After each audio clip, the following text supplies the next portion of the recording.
Ever since Aircon, Julian has been just dying to tell me about a Survive Alive. So I'm going to give Libby 5 reasons why this might be the game for her.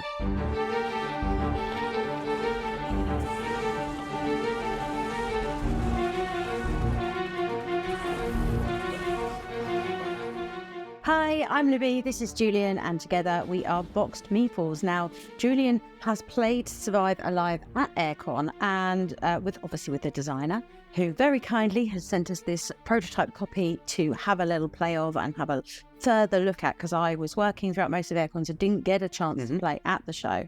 And you've since played it again solo. Yeah, so I played it with the designer who played for a whole game. I think you caught the tail end of it. I did creep up, take a couple of pictures, peer over and be like, oh.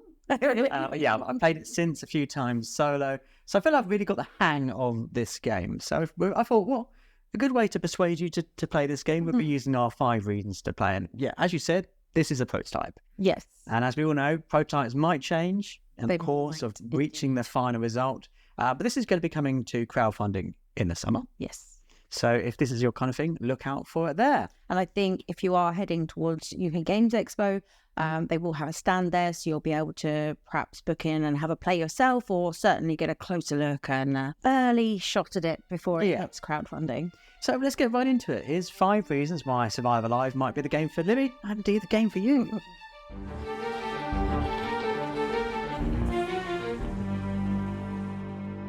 Let's get the zombie elephant out of the room.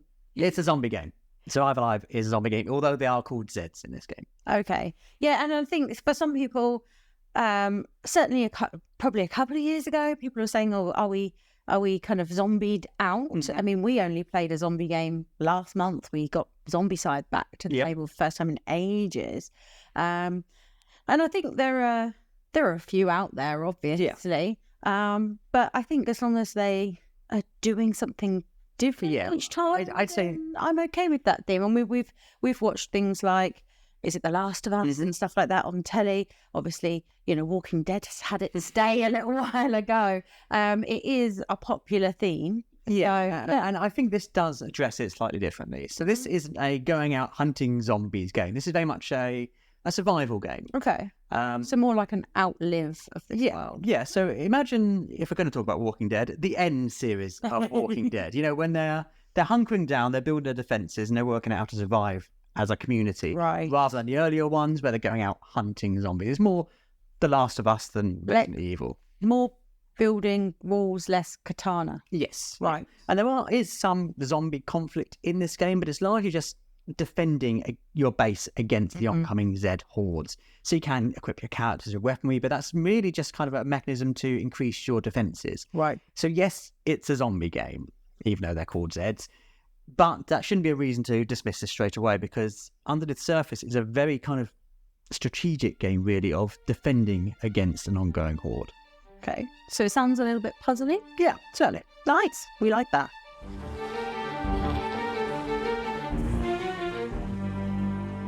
Now, what I liked about this game was the kind of building up of the game as you play through it. So it starts off relatively simple. You have quite a lot of resources that come with your characters that you pick. Yeah. And you can start building up different things in your base in preparation for the zombie horde. And it starts off relatively easy. There's a few zombies coming from different directions, and you can deal with them relatively quickly.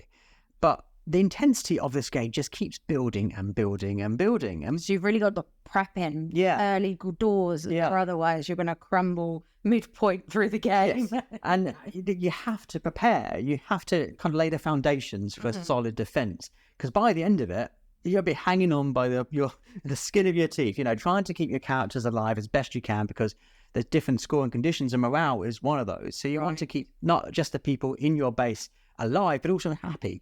They want to be fed. They need a bed. They need a bath. They want to be happy in there. Yeah. So I do love how thematically this all ties together with this kind of feeling of pressure that keeps escalating as you play through the hour-long game. Yeah, it keeps you on your toes. I'm thinking like that, knowing that everything's going to ramp up each round. You can never sort of rest on your laurels. You've always got to sort of think, how am I going to puzzle this next level, because it's going to be even tougher than the previous one. Yeah. Right? Is that feeling? Yeah, and that sounds. I mean, that's the kind of game that and that's why I'm saying it's strategic, because it's a bag builder. So you're drawing cubes from a bag, and they become your resources. But if early doors you started building ways of generating cubes, come the end, that's going to be great. You're going to have a lot of things you can use to then build up your defenses. Yeah. However, if you do that early doors, you don't build up your defenses, you're going to start getting wounds on your characters. Okay. And wounded characters are bad because you need your characters because they've got individual skills.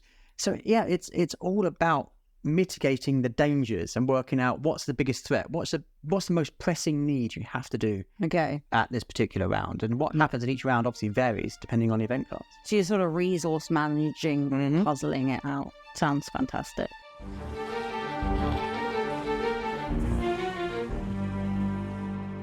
A big draw for lots of games now, and certainly something I look for in a crowdfunding game is solo campaigns. Yeah, I mean, you do quite a lot of solo gaming, so I can see that is definitely an appeal for you.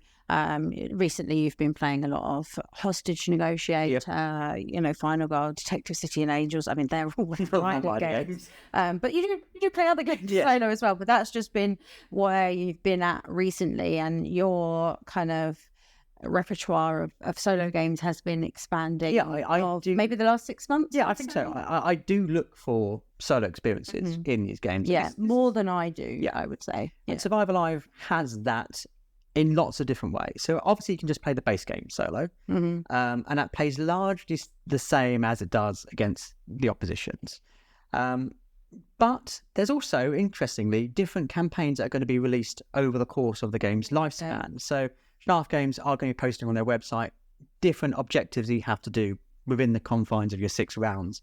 And that might be having to go and scavenge more, rescuing certain characters from certain places, unusual formations of the Zeds and approaching. We don't quite know what they're going to be. We just know they're going to be released. But giving you a different puzzle, a different challenge, making you play the game a different way to how you may have sort of settled into playing. Yeah, I think particularly solo games, unless there's a variety of things there, you do fall into a pattern of, okay, I'll do this, this and this. It's by having a campaign that's giving you different focus will keep that game alive. And this game has quite a small table presence, really. You have obviously your player board, you have a map board, which are shared for all the players. And you're drawing from a bag, your cubes in the bag. That's generating the random results, as are the cards. So it's not dice rolling or anything like that, which makes it great for kind of travel play. Yeah, I mean, when I saw the very end of your game at Aircon, it didn't say it was. I certainly wouldn't call it a table hog by any means. And even on the shelf, it's a nice sort of slim box if it stays this size. Not too hefty, which sometimes is needed. Isn't it? And that's what's. I feel it does give you that kind of big board game experience in a roll and write, and having that solo, that's even better for me.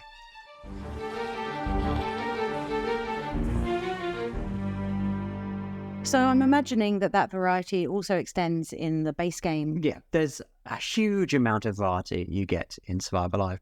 It starts off with which map you're going to choose. Each of those are kind of slightly asymmetrical. So if you've got one in the woods, you're going to get more wood. If you've got one in the cliffs, you're going to get more stone and things like that. I like that. So that means each player's going to be playing slightly differently from the outset. And then you've got a card drafting system where you get 2 characters each from 20. Yes, I heard that you said about characters earlier as if they have different skills, and so that's what kind of made me think that there's probably some variety, perhaps some asymmetry in this game. There's a huge amount of characters, and some of their skills are you can use in a round to get extra benefits. For example, you've got a healer in there, you can use him to heal wounds of different characters. Okay, yeah. Others are better at scavenging, which is something you can opt to do. Yeah, I'm sure there's some good fighters in there. Yep, so some people are better at defending against a horde, they can carry weapons, and some people can craft easier. So obviously, which characters you get in this draft will dictate how you play. Yeah. And that will be changing each round. Then, of course, you've got an event deck. Oh. So what events happen each round, that's going to vary the gameplay.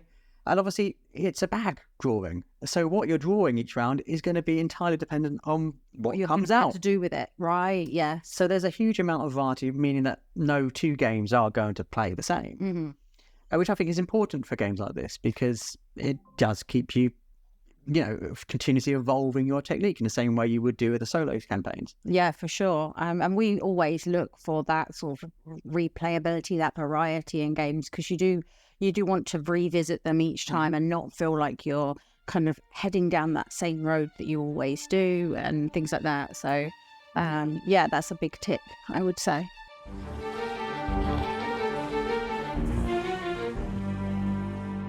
So it really does sound like there's a little bit more going on in this game than you might assume first look. Yeah, I think there's an association people have with roll and rights and flip and lights, that they're kind of simple puzzle games. And that's certainly, I think, how they started. Yes, for sure. But this is deeply thematic.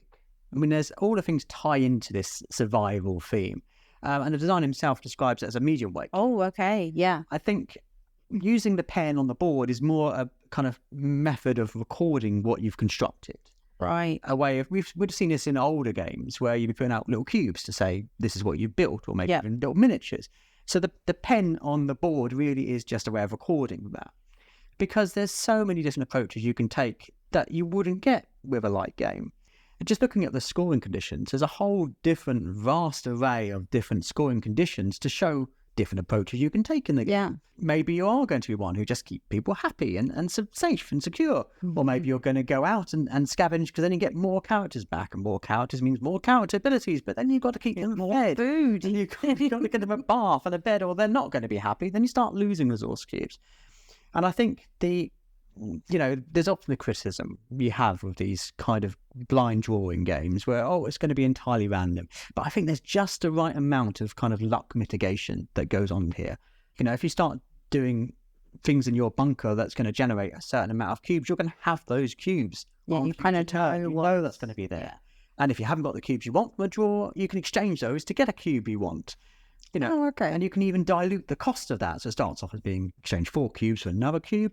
By the end of it, if you upgraded your bunker in certain ways, it's going to be exchanged 2 cubes. Oh, that's a nice benefit, that. And as we were saying earlier, which bits you do early doors could affect what makes things easier later. Yeah. For example, are you going to build the watchtowers, which are easy defense on 2 sides, and actually have a quick glance at the events? Ooh. That's only useful once you first built them. And if you're not going to build them every turn, you start to have to give up food to be able to use that skill. But that food is useful for other stuff. And I love the different range of using those cubes that just adds so much depth to what could be just a very simple zombie game. So, going back to our early point, is this a simple zombie fighting game? Absolutely not. It's a kind of puzzly, strategic survival game. And I think that's really what we need to take away with this. Yeah, it's sounding fantastic. I mean, what I'm thinking is, let's get it to the table. You need to play this game now. Yes.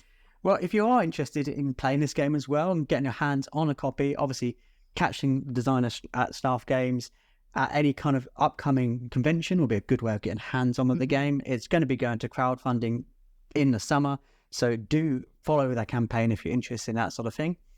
And if you're interested in us, we are BoxedMeeples. I'm Libby, this is Julian, and we post videos about board games at least twice a week, every single week. So if you are interested in board games too, then do subscribe and follow along with our journey. And of course, if you have any comments or questions, we'd love to hear from you in the comments too. But as always, thanks so much for watching. Bye.